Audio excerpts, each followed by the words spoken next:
Right. Well, we're all getting older, and if retirement looks anything like this, I'm all up for it.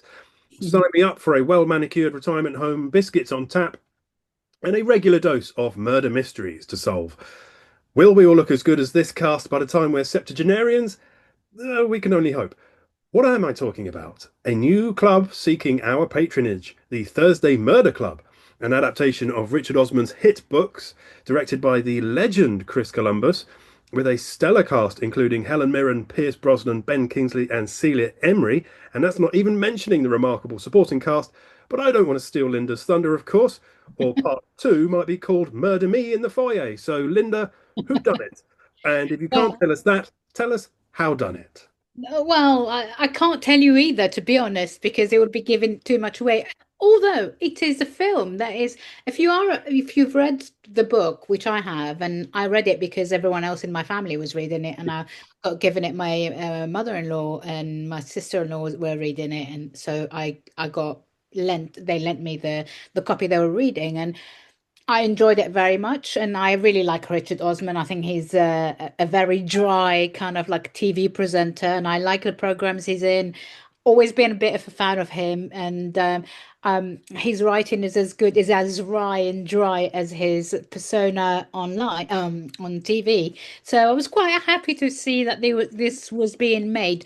I wasn't sure how who would make this actually, but obviously this is a Netflix production and it's going. I don't know if it's getting any theater showing first before it goes on streaming. I will have to look it up, but it will be on streaming pretty soon.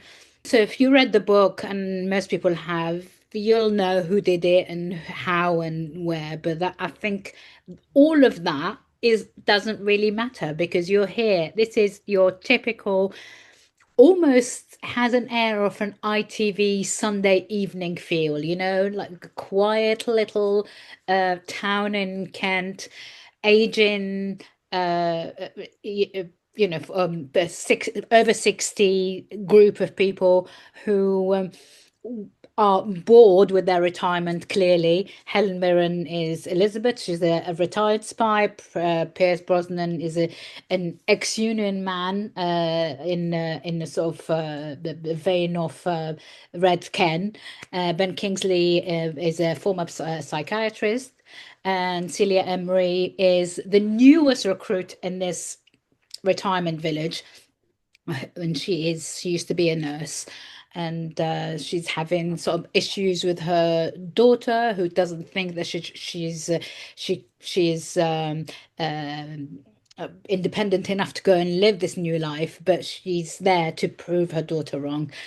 uh, I just think you don't go and see a movie like this for the story. Personally, it was just lovely to see all these people, some of the greatest names of the British film industry all together, in these excellent film, and they're all hamming it up, and they're all sort of, as I say, it's very TV like. It's very ITV Sunday evening sort of fodder.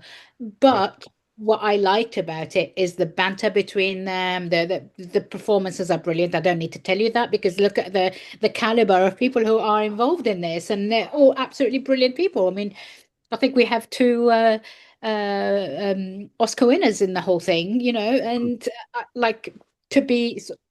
I genuinely thought, and it's Chris Columbus and Mrs. Doubtfire, Harry Potter, and the rest. And you're a big fan of Chris Columbus, if I'm not mistaken. It's very well done. It's beautifully shot. It's absolutely gorgeous. And if I think if you're American, you're going to fall head over heels over the way England looks, and it's very much seen from a point of view of uh,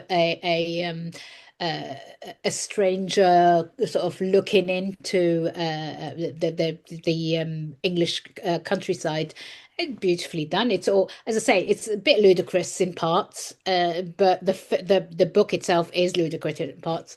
There is a couple of quite good performances by Daniel Mazer's DCA Hudson, this kind of like overweight, slightly sexist, but then gets, becomes good halfway through. Um, police boss. Naomi Aki, who I absolutely adore, plays PC Donna de Freitas, who's the main character, one of the main characters in the books. I feel like her role in the film was reduced a little bit, which I made me a little bit sad. Jonathan Pryce plays Elizabeth's husband, and yeah, he's suffering from early dementia, and there's a tiny role by Richard E. Grant, and I'm not going to tell you what he plays because that would be giving the game away.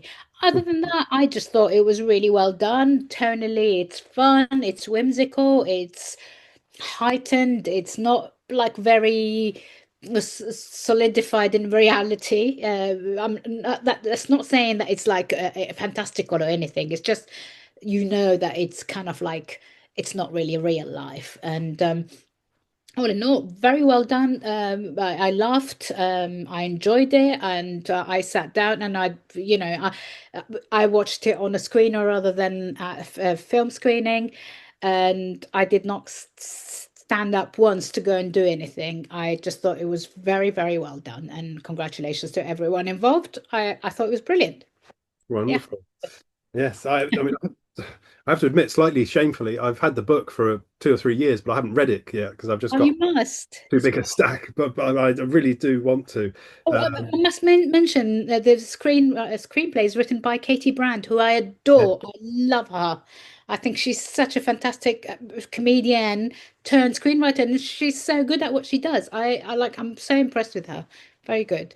No, it's wonderful to see her back because she was sort of all over the place 5 or so years ago, and then and sort of disappeared. But now she's, as you say, she's writing, and you're quite right. I'm a huge fan of Chris Columbus. It's great to see him back. I mean, he himself wrote some of the classics. He wrote Gremlins and Goonies and Young Sherlock Holmes, which I've reviewed before, and he directed before the ones you mentioned. Like he directed Home Alone, for God's sake, and Only the Lonely, one of my favorites because it's a John Candy film. So yeah, great to see him back.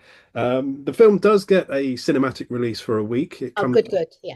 Okay. this week, and then we'll go to streaming next weekend. So yeah, excellent. No, we're really looking forward to that. And as you say, That will make a ton of money. oh yeah, That will absolutely. make a ton of money. That's going to be ne number one next week, I think. Because I mean, it's sort of your tea and a biscuit Tuesday morning Silver Surfer Club, but Oh, yeah. everyone read that book, so it's going to do really well, I think. And as It's you going say, to do really well. I think it's going to be. I feel like weapons might hold up, but so it might end up being number two. But it's definitely going to be in the top three, whatever happens, because people have been looking forward to seeing this for such a long time. yes, and I mean, there's people in the cast you haven't even mentioned. It's such an Yeah. amazing cast. Tom Ellis. I didn't mention Tom Ellis.